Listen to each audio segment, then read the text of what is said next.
This podcast is recorded on the traditional and unceded territories of the Musqueam, Squamish, Tsleil-Waututh, and Coquitlam peoples. British Columbia, I've seen your mountains high, seen your pretty rainbows and your blue crystal skies, watched your winding rivers as they flow around the bend. To me you're not a stranger, you'll always be a friend. Coming to you from the West Coast, this is Politicos. Today is March 24th, 2022, and this is episode 282. I'm Scott Deluneboom. On today's show, the federal government just got a lot stronger, as Alberta's looks like it might just be falling apart. We got a lot to get into. First, as always, thank you patrons for supporting the show. If you want to join them, get into our Slack channel, go to patreon.com/politicos. First up, Mi Casa e Su Saka. The CASA is out, Confidence and Supply Agreement. We finished ours here in BC. It came to an untimely end, and we now have a supply and confidence agreement between the federal Liberals and the federal NDP.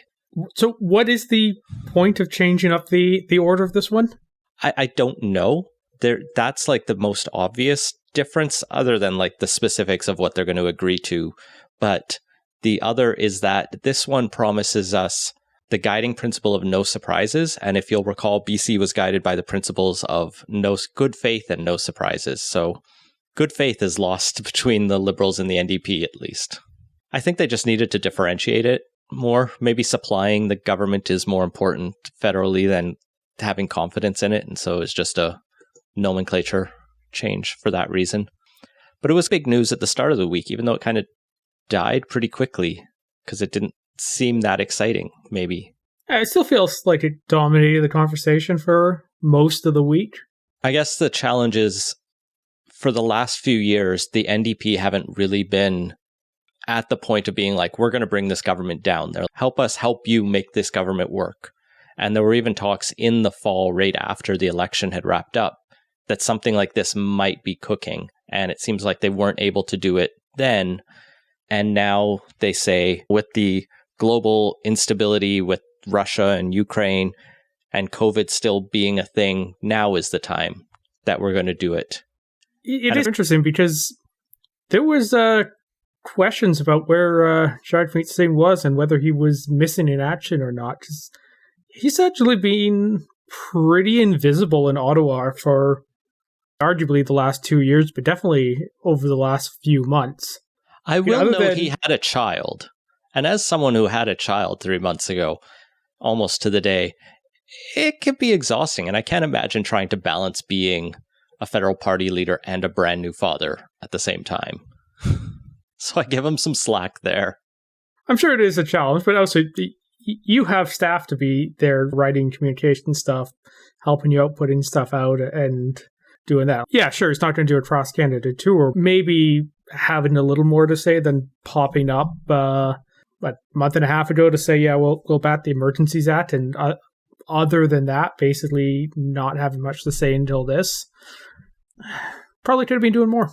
It seems like he was doing some things behind the scenes if they managed to come out with this. The story, according to Kiavash Najafi on Twitter, is that Trudeau gave Singh a call to congratulate him for the birth of his child. And following that, they started having regular conversations, especially during the occupation of Ottawa, that created a sort of bromance type situation akin to the Horgan-Weaver affair, where they managed to paper over some of their fundamental disagreements in favor of, here are the things we both agree on and are both trying to do. And what if that's what it took? It's not conventional politics as we like to think of it, but it's conventional politics in two people talking about issues and getting something done. I guess I'll take it. But let's get into the substance of the deal itself. It's structured as a long document, first in terms of the motivation for it, as we spoke to, then how it functions before getting into the priorities. The how it functions is pretty interesting to me, at least, in the same way that the BC deal structured out some general principles, but here we have a lot of more specific principles about how it will be done, including a minimum number of meetings They have pledged that the leaders, Trudeau and Singh, will meet at least once per quarter. The House leaders will meet regularly. The whips will also meet regularly. And every month there will be a stocktake meeting by an oversight group, which includes caucus members and staff from both sides of the deal. The other really interesting thing here is that this will give a lot more resources to the NDP. Right, for almost the entire time they've been a party, except for 4 years when they were the official opposition, they haven't had a lot of formal government resources available to them. You get some additional funding as a caucus if you're official party, which they haven't always been. But in this agreement, it says that the Liberals will make sure that government bureaucrats and civil servants are available to brief NDP members and caucus on any of the issues that are coming up, which means that's a lot of logistical help to be taken off the party, who doesn't always have a ton of money.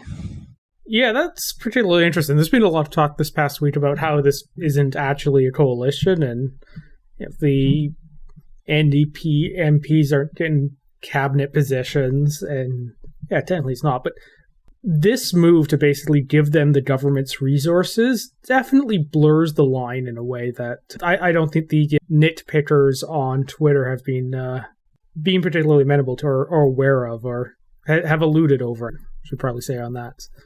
It feels more coalition-y than it otherwise would without that.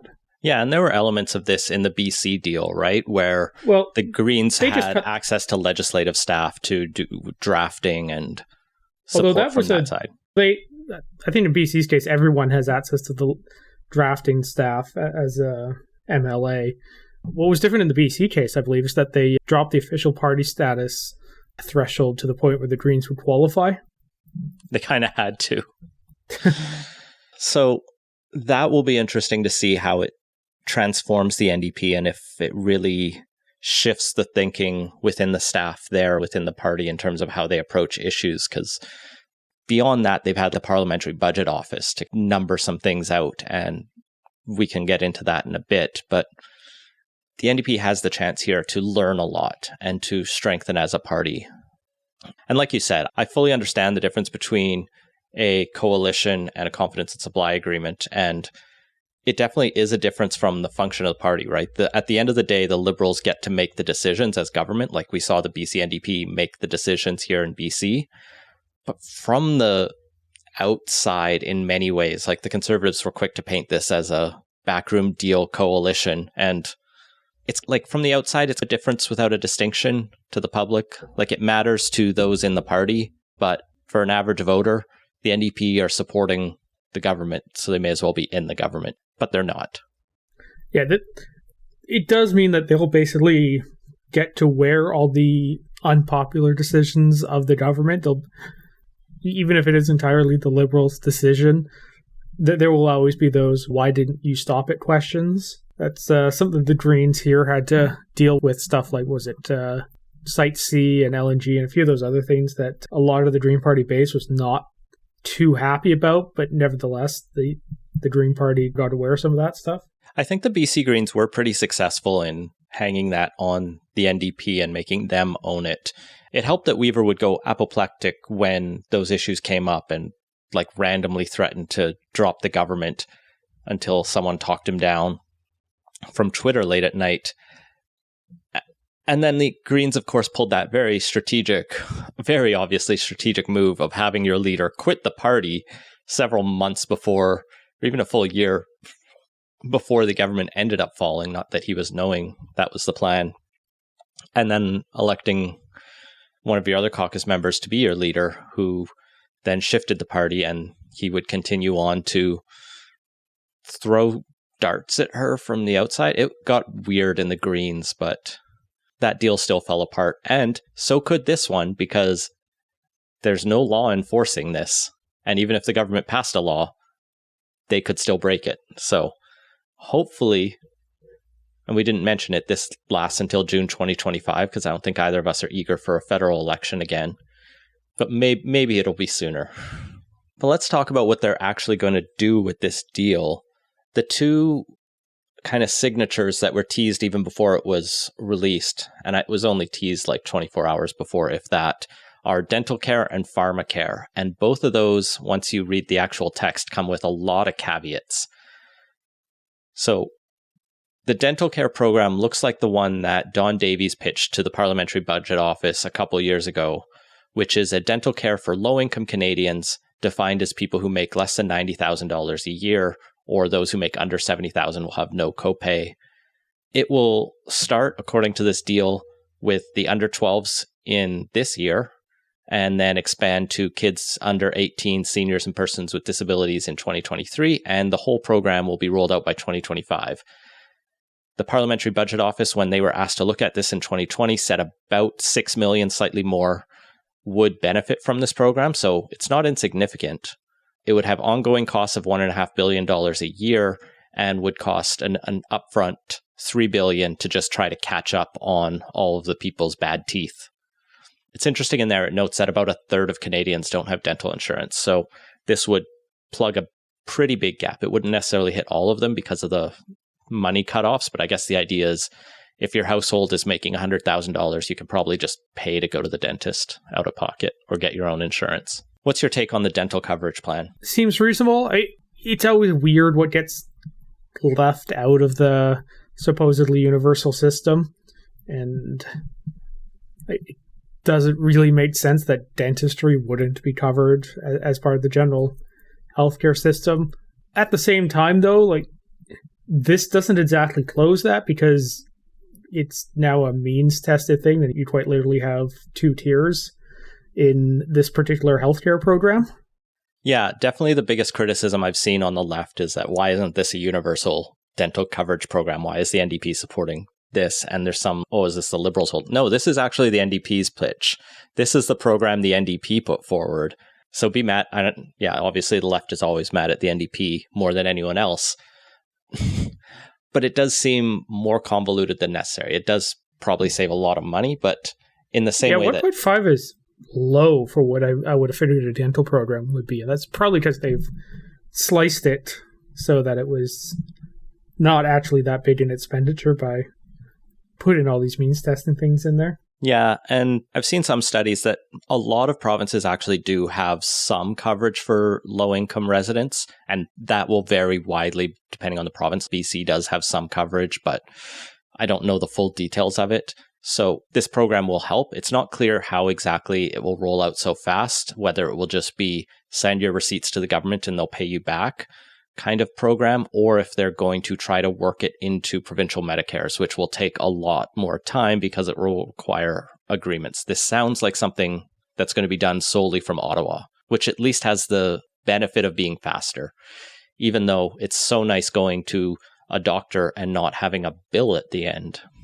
We won't have that luxury. This is got to be cheap because they slice it so quickly. I just did put back to the envelope here. Yeah, the per capita expenditure for the feds on this one for all Canadians basically is $40 per person in Canada. So they've clearly sliced it so that it only focused on such a small segment to keep that cost low.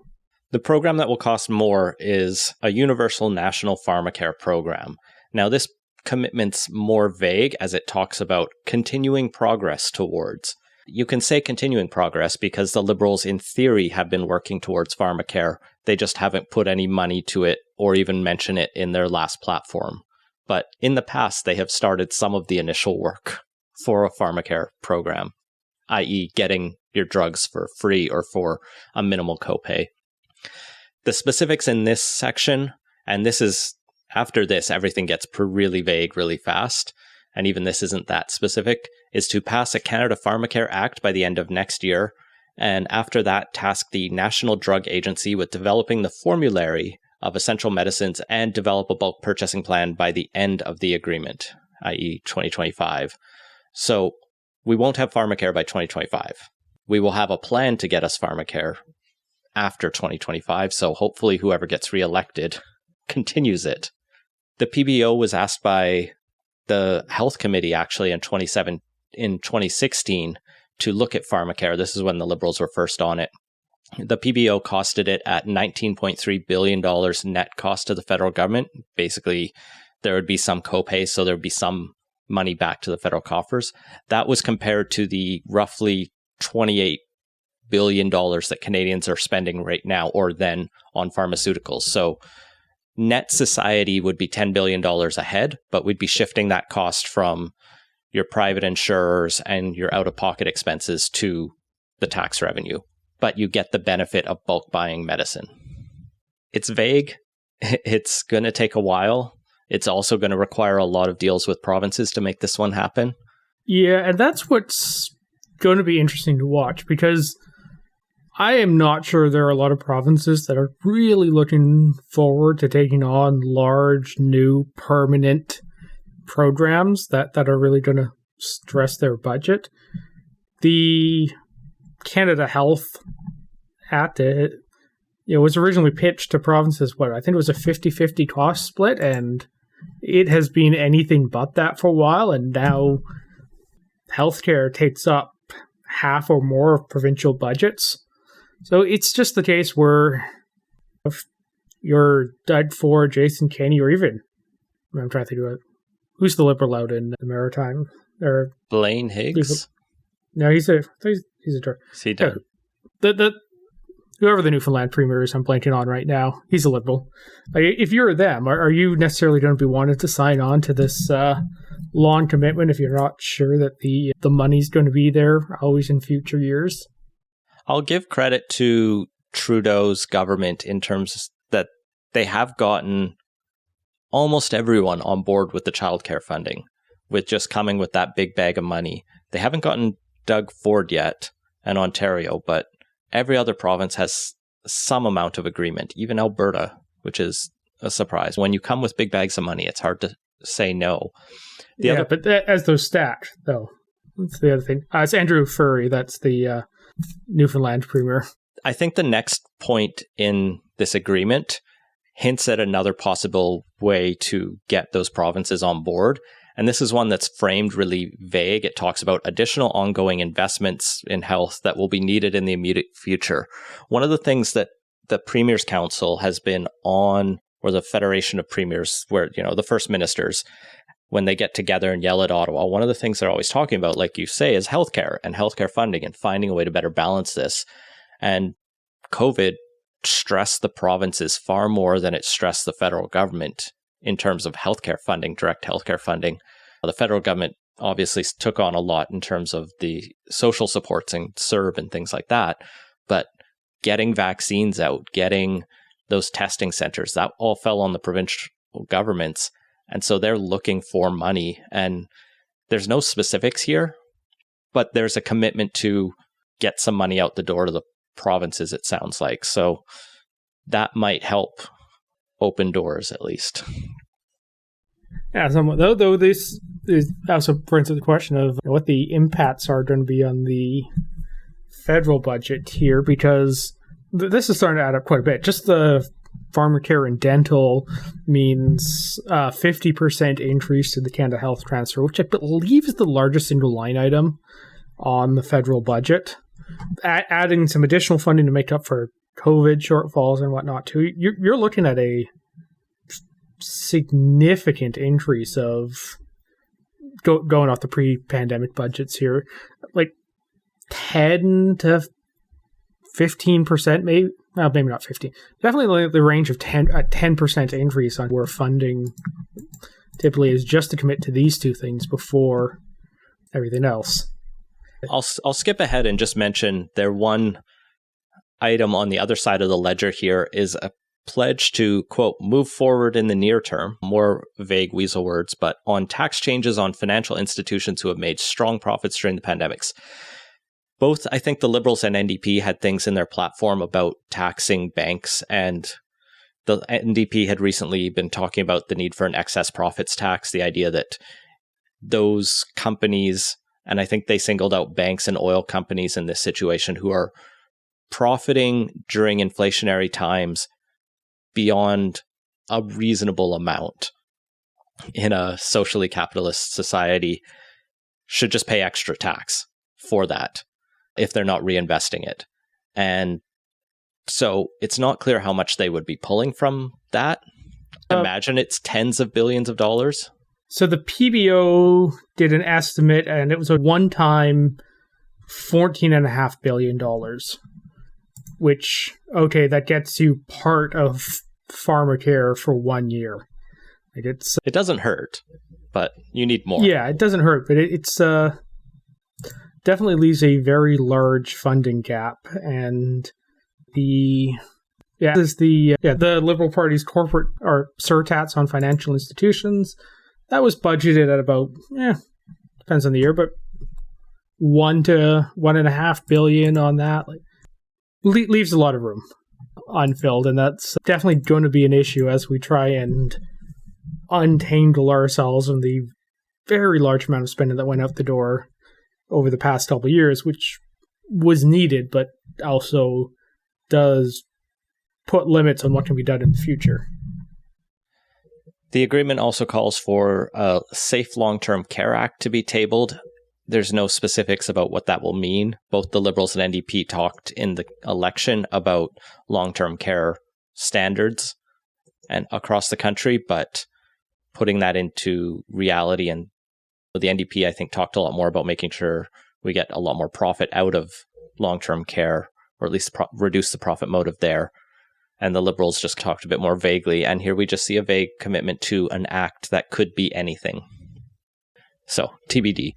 The next section is on affordability, and there's just lots on housing in here besides the last bullet, which is on introducing an Early Learning and Childcare Act by the end of the year to just make sure we continue funding childcare. You're more of a housing guy, policy guy than I am. What were your thoughts on here? There's a bevy of issues being expanded or continued. And a lot of the stuff was what we talked about during the election, that they want to reinforce, implement the Homeowners Bill of Rights that the Liberals put forward. And those were all fine proposals, but not the sort of thing that's going to make a fundamental dent in things. The financial incentives to reinforce or rental construction, generally good, but they're pegging it at 80% AMR, which is average market rent. That's just with where construction costs are. That's going to be hard if there isn't a big subsidy there. And that's really going to matter in what the details are. If it's just a little bit of cash for an 80% AMR project, it's decent chance it doesn't pencil out. So I'll have to see. There's things like extending the Rapid Housing Initiative for a year. They're hoping to launch the Housing Accelerator Fund. Yeah, so there's basically the Housing Accelerator Fund.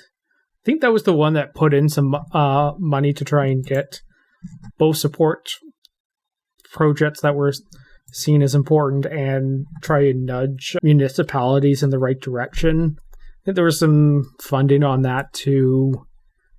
And I'm going off memory here. I think it was to help cities deal with the cost of additional housing or new planning programs and whatnot. And yeah, I'm looking at the Liberals platform, and that was their goal: invest $4 billion in it and try to get 100,000 new homes by 2025. Yeah, the thing is, there is just a lot of money out there in the ability to construct housing, and we have a pretty massive shortfall. And just the economic returns alone, just to the general society, drastically outstrip that. And the part that municipalities will collect just under the current systems and fees, CAC, those community amenity contributions, and future property tax revenue are going to massively outstrip that $4 billion. Municipalities are already just leaving a huge amount of money on the table by having a whole bunch of anti-development policies on the books. That's not the thing that's going to help unlock this, because they're not acting as purely economically driven rational self-actors on this. They also want to top up the Canada Housing Benefit in 2022 by $500 and renew it if the cost of living challenges remain. I was trying to figure out what this is, and it seems like there are specific deals with some provinces like Ontario, Saskatchewan, Nova Scotia, New Brunswick, all have these BC actually has it as well. It provides assistance to marginalized groups with low incomes to help monthly rent payments.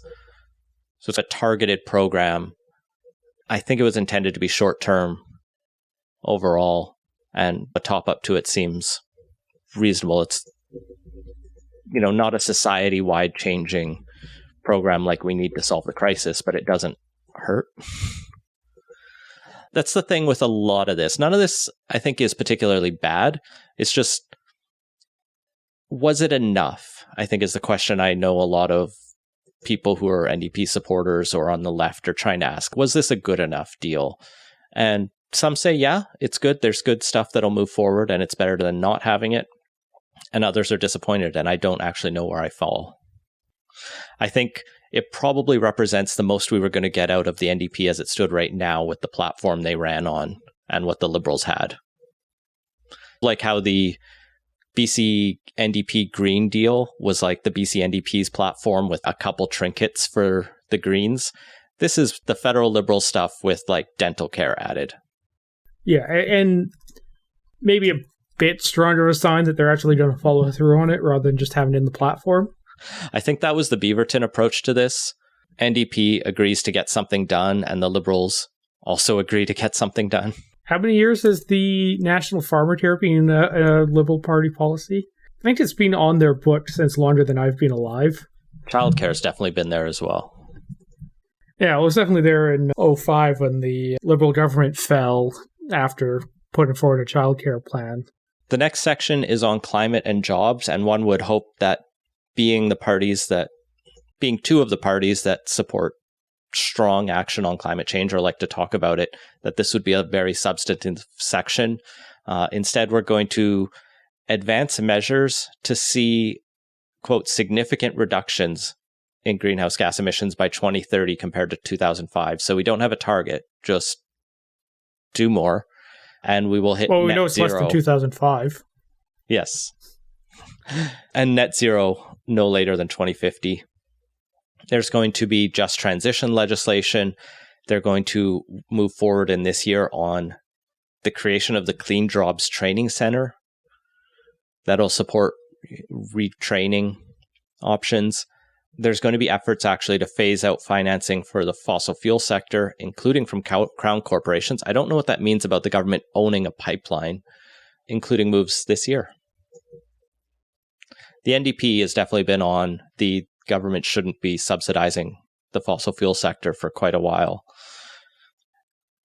And if we're going to move off fossil fuel intensive industries, that seems like a reasonable step, as long as you have the supports in there, like the Clean Jobs Training Center and a Just Transition Act, whatever that entails, to give people somewhere to land.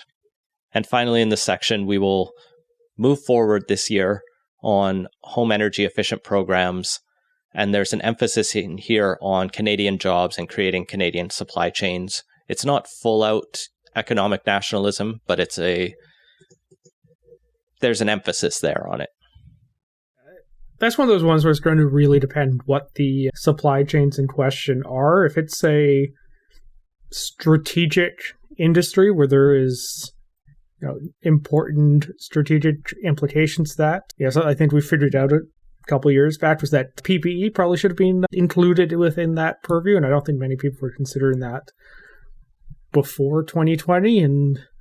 But yeah, stuff like that made sense. It's whether or not it goes into just broader protectionism, I think it's going to be the open question on that, and that could have a pretty significant impact on whether this is a kind of prudent approach to take, even if it's not maximally economic efficient, to something that could cause more harm than good if taken to an extreme. So we'll have to wait out on the details on that. I can see this being an easy emphasis on expanding the number of EVs built in Canada. Maybe we'll open up some heat pump manufacturing facilities. I have no actual clue where heat pumps are manufactured. I know a lot of the companies are based in the States, but I guess I should go outside and look at where the Made in X sticker is on mine one of these days. We do need the jobs, so there can be better and worse ways to do this. But speaking of jobs, there's also a better deal for workers in here. There's only two real notes in here. One is to ensure 10 paid sick days for federal regulated workers starts as soon as possible. This is the law that is already passed, and the NDP got the government to commit to enacting the law soon. I didn't realize it hadn't been enacted and that they'd reserved the ability to do that. And they're also going to ban scabs from lockouts and strikes by the end of next year, which is something the labor sector's been really pushing for. The reconciliation section's pretty vague, increased investments in Indigenous housing, and a couple bullets on moving forward on missing murder Indigenous women and girls, and supporting schools and supporting nations that want to search former residential schools for burial sites. But again, they didn't even get ending all clean water advisories. We already mentioned the tax change for financial institutions. They also want to implement a beneficial ownership registry by 2023. That's something BC has done, and it would be great, I think, if the federal government is at least in line with that, although I don't think it'll make a significant change in finances. And there's a democracy section. The thing that NDP did not get that I think they've talked about being a red line in the past, although I couldn't tell if they did it in 2021, was electoral reform. And probably because the Liberals said no immediately to that. And so instead, we are going to get 3 days of voting on election days. People will be able to vote at any polling place within their electoral district, just like you can for municipal elections here in BC. There'll be better mail-in ballot processes, and Quebec will not lose its number of seats. Gotta pander to Quebec in this. That's like the minimum. You can do that by just expanding the House. We should expand the House rather than trying to keep things this. The House is already too disproportionate. We shouldn't try and make it any more. So, like I said, overall, there's good stuff in here. I like the general direction. There's a lot of room for vagueness. This isn't backdoor socialism, like the Conservatives said. It's not a power grab. This is how our system works. Lots of people have said this very clearly. Yeah, the worst part of the discourse this past week was people not understanding that this is just how the system works and not some weird unconstitutional aberration. And, of course, Yves-François Blanchet and the Bloc Québécois are worried that this means the federal government will further trample on provincial jurisdiction because they're the Bloc. Yeah, but there's quite a few things in here that are, first and foremost, a provincial jurisdiction that the feds are wanting to spend money on and have a saying. So, not completely out of the question. I don't know. The big question for me on all of this is what the financial implications on it are. We're coming out of a $350 billion deficit that was appropriate for the time, but it's not something we can sustain year after year. And we don't have funding numbers, or we don't have expense numbers outside of some of the stuff that was done on the dental care and pharmacare on this, but this is looking like a fairly sizable increase in spending relative to the 2019 budget, which is probably the last kind of normal benchmark you can go off of on there. And that was a $338 billion budget, and ballpark here, we're probably looking at least $30 billion, if not more. The federal government also indicated a desire to move closer to the NATO 2% target, and that's going to be an additional, I think, 15 billion or so. 15, yeah, it's about 10 to 15 billion, I think, is what that works out to. I should have had the number in front of me. So that starts to actually end up being some pretty real money that gets added to this, and we could run a deficit for a while, but eventually the bill does come due on it, and we can't indefinitely spend on that. I think as the recent return of inflation's reminded us, and it's not directly attributable to the federal spending, despite what Pierre Poilievre would have you think, but nevertheless, I think there's been an attitude that's generally taken hold in the past 5-10 years, definitely 5 years, that the fundamental budget constraints are less of a constraint than they actually are. And I think we're starting to get reminded with raising interest rates, inflation coming back, that economic factors are more of a constraint than some people had thought they were going to be going forward. And it's going to be interesting to see how this goes, because potentially this is an unsustainable spending path if everything in here is done the way it is, plus the other stuff the government's hinted at, plus the maybe a desire not to scale back some of the pandemic spending all that quickly. It starts to be a real, sizable chunk of GDP every year deficit at that point, and that can't go on for too long.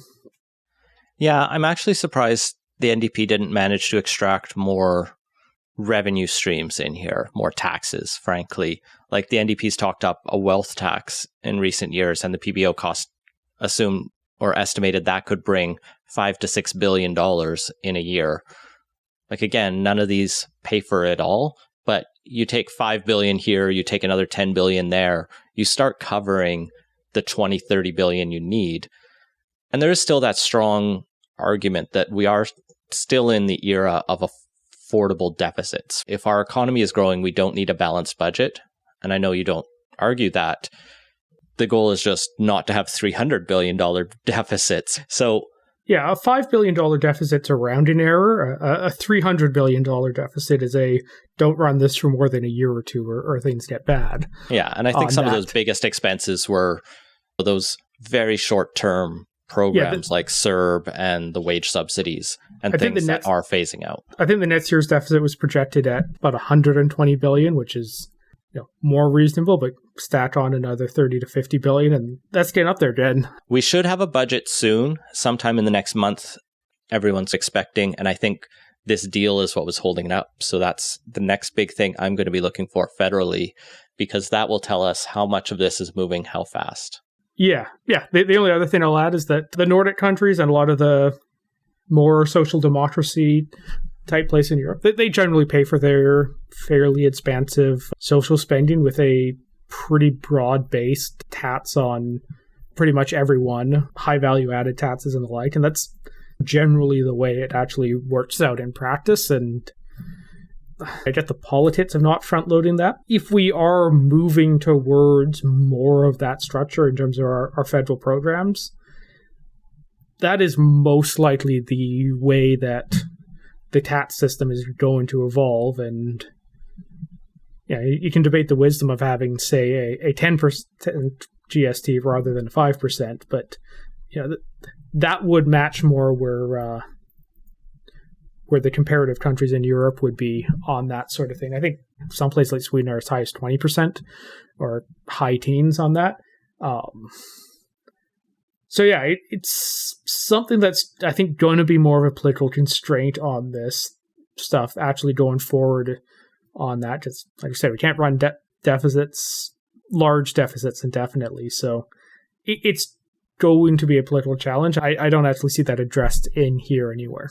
No, I haven't finished my taxes yet, but I'm probably looking at our house getting like a $3,000 refund. So I think you could tax me a little more. I'm just saying, government. Well, from stability to chaos, let's check in briefly on my home province of Alberta. Their week has just been one to remember, and it's going to continue for at least a couple more months now. They had a confidence vote today on their budget that turned out to be not that particularly controversial. Most of the NDP caucus didn't show up, despite saying they were going to force a confidence vote on it. They only had 9 MLAs turn up. The UCP had about 40, so it was a very easy budget vote. But the question was, will all of Jason Kenney's rebels still support him? And it turned out it didn't matter. Let's back up. Jason Kenney's the Premier of Alberta, the United Conservative Party. He's been under siege from basically everyone throughout all of COVID. I think you and I would probably say they haven't done enough or have treated it far too laissez-faire. And then there's a big swath of his base, at least, who thinks anything he did was far too much and totalitarianism, and he's as bad as Trudeau somehow. And that's what he's caught between. So I don't envy him. This has all led up to a leadership review that the party conceded to do following a revolt by local constituency associations who'd put forward petitions to the party to say, we want Kenney out, we want to have this review. And they said, all right, we'll do a review on April 9th. It'll be in person in Red Deer, which was always going to be weird because it's the middle of Alberta, and so you had to have people drive to a conference center to vote. They said you had to sign up by March 19th, you had to pay $100 in advance to register, and then you were going to get there. And so that all seemed to be in Jason Kenney's favor because that was a lot of high bars, seemingly to prevent people from voting in this. And then 15,000 Albertans signed up for UCP memberships and for this leadership review, and the party lost it because they had no clue how you handle 15,000 people showing up in a medium-sized town. I think Red Deer is about 100,000 people. Like, you're swelling the city by 15% for a single vote at a single polling place. Yeah, a lot of people either really hate Jason Kenney or really love Jason Kenney. I'm going to guess more the former, but those are just insane numbers for a leadership vote. Yeah, an in-person one. A leadership review vote, not even just who gets to be the next leader one. So earlier this week, it was teased that they were considering changing the rules last minute, and then just yesterday, they officially announced from the party that the rules are changed. They're going to do mail-in ballots rather than in-person. They're going to offer everyone who registered a refund, although you could also just get a tax receipt and consider your $100 a donation. I'm really curious to see what happens there, because this is the party raising like $1.5 million, which they might now have to refund to most of them. And the party has not been doing as well as the NDP at fundraising recently. Everyone who's a member as of March 19th is able to vote by mail, and you have to get your ballots in by May 11th. That means the results won't be known on April 9th, obviously, but they will be known on or around May 18th. So that extends the deadline. Jason Kenney has said he will continue leading if he gets what the rules allow him to get, which is 50% plus one. Traditionally, party leaders usually look for a little bit more than 50% support from their membership. I think the famous adage is like 75%. I think that's roughly what Joe Clark got and considered it insufficient to stay on. That's been the rule of thumb that you need. I would say definitely north of 80. Yeah, both Alison Redford and Ed Stelmach got about 77, 78%, and neither of them lasted very long after their reviews returned those supermajorities. Realistically, to stay on as leader, you need to show a decisive command of support from within the party, and it cannot be the barest of majorities, despite that technically being the rule for pretty much all parties. But it's not feasible when 49.9% of your party is actively against you. So these review changes happened. Like 33 riding presidents publicly opposed the change. There was a number of them that were at the legislature today protesting, including members of the Legislative Assembly, like members of the UCP caucus were there, which is pretty hard open revolt. All of this comes after Brian Jean just won a by-election in Fort McMurray with 67% of the vote, and his whole UCP platform was, I'm going to take the party back and get Jason Kenney out of his job, which is a way to run your party candidacy. The fact that Kenney signed those nomination papers is just a completely baffling decision on his part. I guess he didn't want to look afraid. He wanted to embrace his enemies. So all of that is what we've gotten to. And then there's two major stories CBC dropped this week. More bad stuff that's happened for Kenney. The first that I'll allude to is a story by Carolyn Dunn posted on yesterday on March 23rd. this is around ongoing allegations that date back to how Kenney won his leadership. There's still RCMP investigations happening to this. Several candidates and members were charged under the election commissioners. They filed for judicial review. And what CBC uncovered in reviewing the court documents for this judicial review is a bunch of super juicy allegations. So one of the things that happened when Jason Kenney ran for the leadership, or is alleged to have happened, was that another candidate, Jeff Callaway, started a campaign as a, quote, kamikaze candidate. His goal was to just go after Brian Jean and try to take him down and get his hands dirty and then drop out. And that's fine. You're allowed to do that. But what it turns out is that Kenney was allegedly in the room when they were discussing this strategy with Callaway. They were talking about how Kenney's campaign would transfer funds to Callaway's. That's not allowed. And there's apparently a photo of him giving a gift of Alberta Premium Dark Horse whiskey to Callaway after he drops out, just going, "Thank you for your service." So that's all sleazy as hell. And then it comes out today that CBC, and this is from journalist Elise Von Schiele, she gets a recording of a caucus and staff meeting that Kenney had on Tuesday where he was just ranting and raving. So this was clearly recorded by either a core member of the UCP staff or someone in his party, one of his caucus members, who just decided, I'm going to record this and I'm going to leak it to the media almost immediately. Both of which are wild. What's even better are all the quotes that are in this article, and there are a lot of them, and they're all juicy as hell. Kenney apparently had said things like, "What's the easiest path for me? Just to take a walk. I don't need this job. I could go to the private sector, have my evenings and weekends off. I honestly thought about it a lot before Christmas, but I decided that would be grossly irresponsible because if we were to have a leadership election in this context, it would, I think, permanently divide us and hand the NDP the next election. I don't say this stuff publicly. These are just kooky people generally," he told, talking about some of the people trying to unseat him. Preston Manning used to say that a bright light attracts a few bugs. There's more than a few bugs attracted to us, this party right now. Talking about the leadership approach and what you were talking about, how many people usually show up. At a normal convention, he says, 1,300 hungover PCers would wake up at a convention hotel on Saturday morning, they'd grab coffee, and they'd stumble in to cast a ballot from the readership review. And 15 or 20% or so, the people that didn't get the appointment, didn't get the funding, or the premier didn't send flowers on their birthday or whatever, they would come and vote against the leader. And then everything was fine. And if that was what I was dealing with, no problems, no problem. No normal internal politics I can handle. I can handle that. There's nothing normal about this.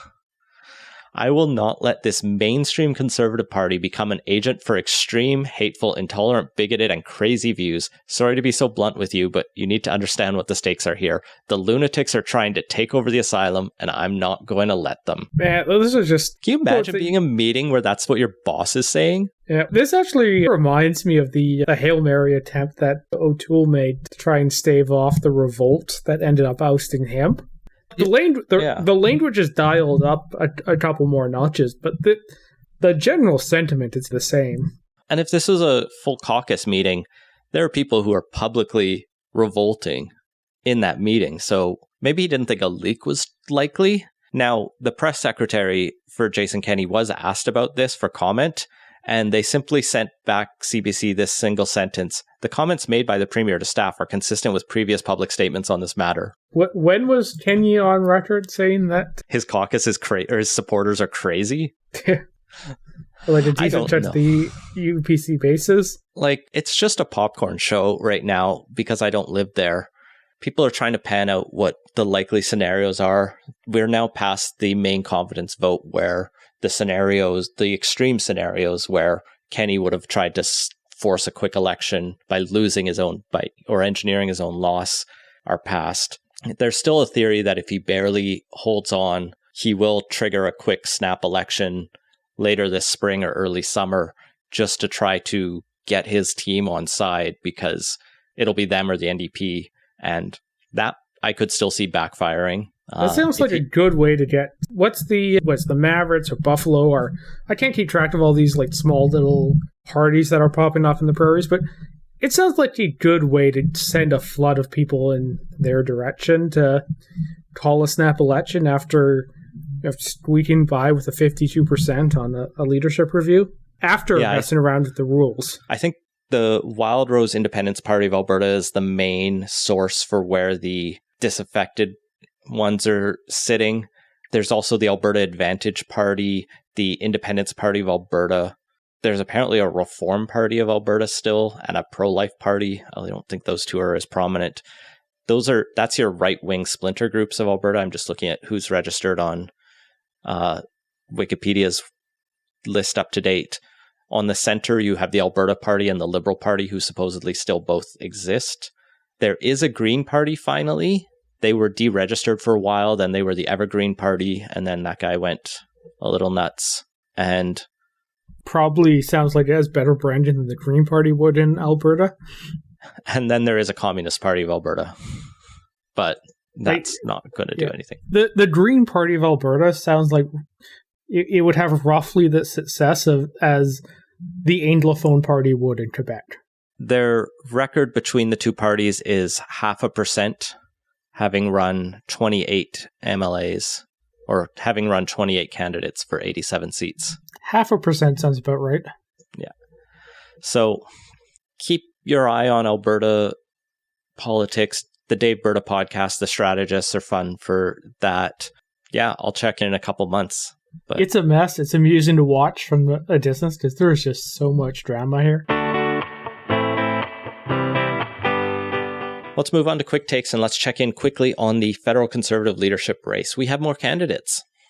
Yes, so BC MP Mark Dalton joined the race. He's from Mission Maple Ridge, I believe, as well as notable floor crosser Leona Alesev, who switched parties back in, I believe, 2019 it was, from the federal Liberals. It hasn't formally announced yet, but there's a campaign website up, so secrets out of the bait there. Dalton's the lone Indigenous member of the Conservative caucus. As far as I know, he is Métis or has Métis ancestry. It's Pitt Meadows Maple Ridge, by the way. There we go. His platform Mission Maple Ridge was the old one. His platform's on a mix of like cultural conservative, like cancel culture, anti-cancel culture stuff, grassroots guarantee, launching a COVID inquiry, although he released a statement recently that was mostly focused on the curtailment of civil liberties. But he also wants to win the suburbs. I mean, he's not wrong. They have to win the suburbs. Technically, he represents a suburban riding. And Alesev, like you said, was formerly with the Liberal Party. She had crossed the floor to the Conservatives, citing their fiscal policy and foreign policy as things she could not stand with. So it'll be interesting to see what, if anything, she brings forward. But we do have some plans from Patrick Brown as he announced his plan for Western Canada and did so with the announcement that Michelle Rempel-Garner, prominent Calgary MP, is his co-chair, his national campaign co-chair. Yeah, Jen Rempel-Garner is a fairly big get since she is a rather prominent MP, and it's a viability signal for Brown. Yeah, I think anyone counting him out, I think, was probably doing that a little prematurely there, and it is an indication there's perhaps more legs under his campaign than a lot of people gave it credit for at the start. He's still a long shot, but this is an interesting platform. He wants to ensure there's representation by population. I assume that would have to mean adding a lot more MPs. He's like, unlike Pierre Poilievre, I wouldn't have voted with Trudeau to water down representation for the West. He would support appointing elected Alberta senators, which I believe violates the Senate reference question that Harper put through. I think it might be okay if they just coincidentally appoint the people. It's been a while since I've looked at the Senate reference. He would fix equalization. No one ever knows what that means because, the last person to redo equalization was Jason Kenney. He would not do a just transition because we got to keep the oil industry. Basically, this is just a lot of stuff focused on Alberta and the energy sector. Yeah. He would issue an apology for the National Energy Program. That's actually probably decent politics in the West. The interesting thing here that I picked, I don't think we'll go through all 10 or 12 points on that. Number 12 is win, period. Not wrong. It's something they do need to do. There's some decent stuff about ensuring free trade within Canada. The most interesting thing, I think, was the point about spreading out all work from home or remote work jobs to make sure the federal remote work can get spread more equally across the country, which seems good out there, and not something that I think's gotten a lot of attention elsewhere. I know people who work in the federal public service who are pretty much forcing their managers to let them work from home because there's no reason they should have to go in. And there are just middle managers in the bureaucracy are like, no, I need to see you in the office. And they're like, why? And I think it does. Not everyone has that confidence. And thank you, Mayor Brown, for standing up for the work from home crowd.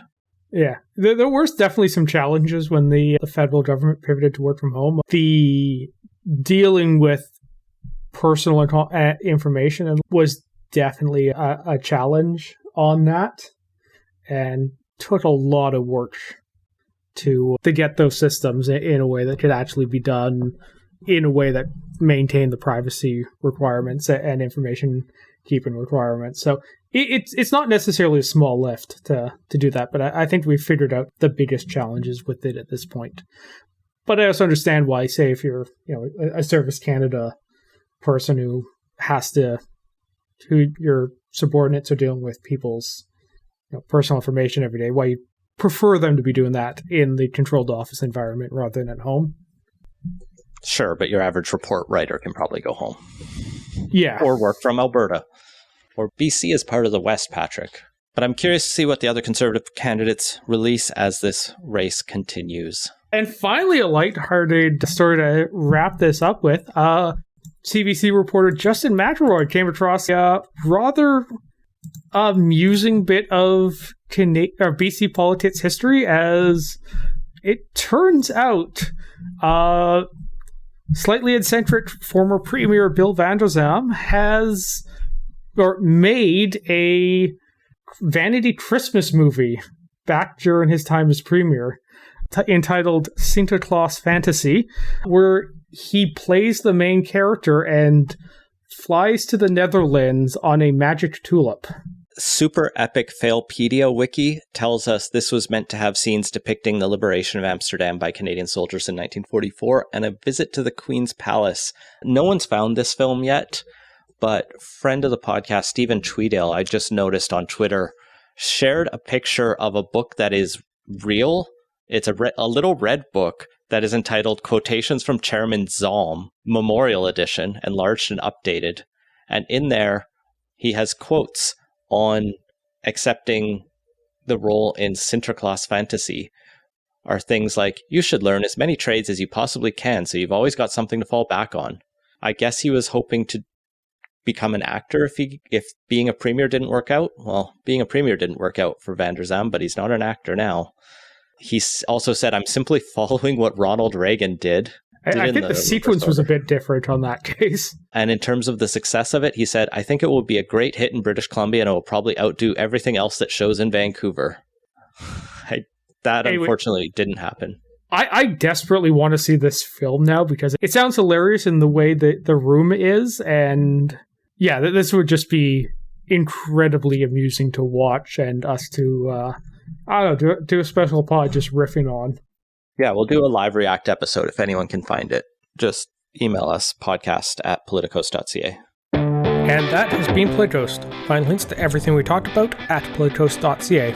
Support the show and get access to our Slack channel at patreon.com/politicos. Our intro music credit is Beautiful British Columbia by Serge Plotnikoff.